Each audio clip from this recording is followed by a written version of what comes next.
Por que o cérebro do Dr. Dário sobreviveu tranquilamente comendo zero carboidratos por 5 dias?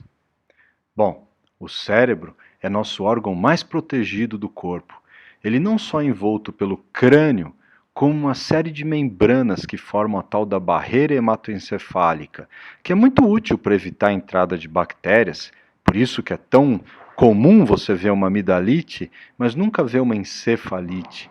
Mas por outro lado, também impede a entrada de remédios, dificulta quimioterápicos e permite apenas como nutriente a entrada de glicose. Bloqueia aquelas grandes proteínas e também lipídios.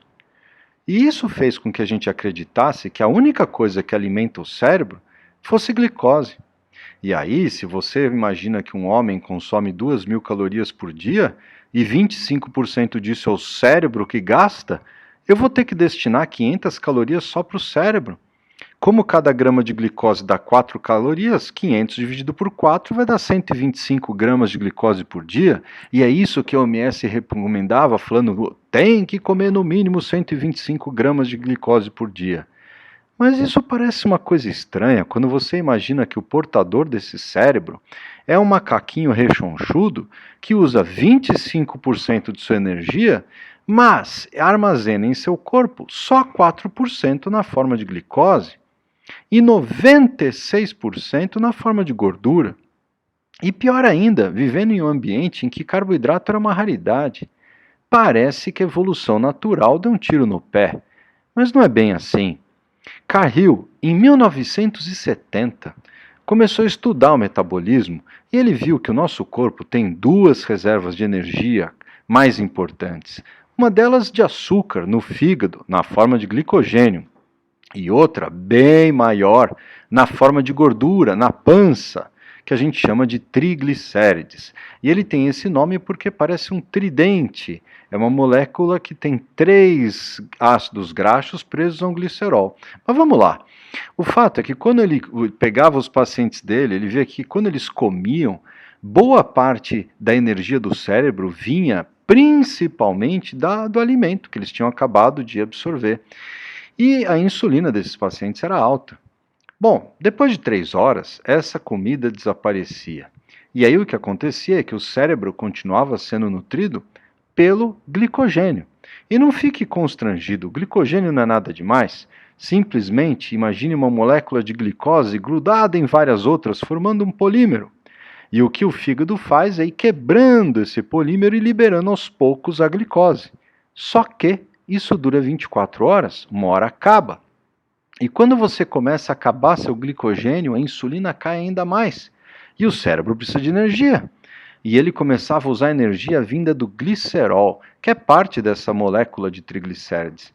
Ele vira glicose e alimenta o cérebro. Só que Cahill falou, é muito pouco que vem disso, o cérebro precisa de mais energia. E o problema é que essa outra parte dos ácidos graxos não consegue entrar no cérebro. Aí ele percebeu que as proteínas podiam ser quebradas em aminoácidos que viram glicose e alimentam o cérebro. Beleza, mas não faz o menor sentido você pegar alguém que tem banha à disposição e ficar queimando o músculo.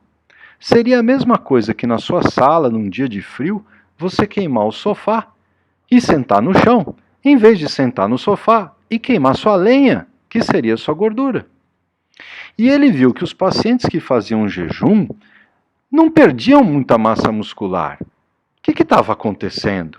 E aí caiu a ficha, e ele percebeu que depois de 48 horas, com uma insulina ainda menor, esses pacientes queimavam muito pouca massa muscular, mas eles pegavam a gordura e quebravam em moléculas menores, chamadas corpos cetônicos, que passam com tranquilidade pela barreira hematoencefálica e nem precisam de transportadores igual a glicose, e alimentam o cérebro muito melhor do que a glicose. Puxa vida! Aí ele percebeu que no ser humano esse é o usual. O usual é ter um cérebro alimentado por corpos cetônicos. É isso que sempre aconteceu na natureza. O que era inusitado é ter um monte de banana à disposição e nesse momento você dá bastante glicose para o cérebro. Aí sim você entende por que o meu cérebro é feliz. Esses estudos do Carril mostraram que quando você pega um cérebro e dá comida para esse indivíduo, toda aquela comida vai nutrir o cérebro na forma de glicose, mas que depois de algum tempo em jejum, vai ocorrendo uma quebra e uma mudança do combustível para a glicose, passando cada vez a ser menos importante e aumentando cada vez mais o combustível na forma de corpos cetônicos. E é o que meu cérebro está usando. Agora, o que acontece é que hoje em dia o usual mudou. O usual é comer uma porrada de carboidratos várias vezes ao dia. Eles duram 3 horas e dão um monte de energia para o cérebro na forma de glicose.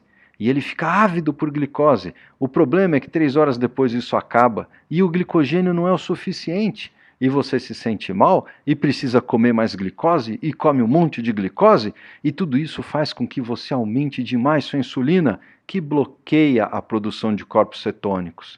E aí, nesse cenário, o que resta? Você também começar a consumir não só comidas de 3 em 3 horas, como a sua própria massa magra. E aí, o seu cérebro vai ficar triste, sonolento, talvez você fique trêmulo e a tua pança começa a crescer.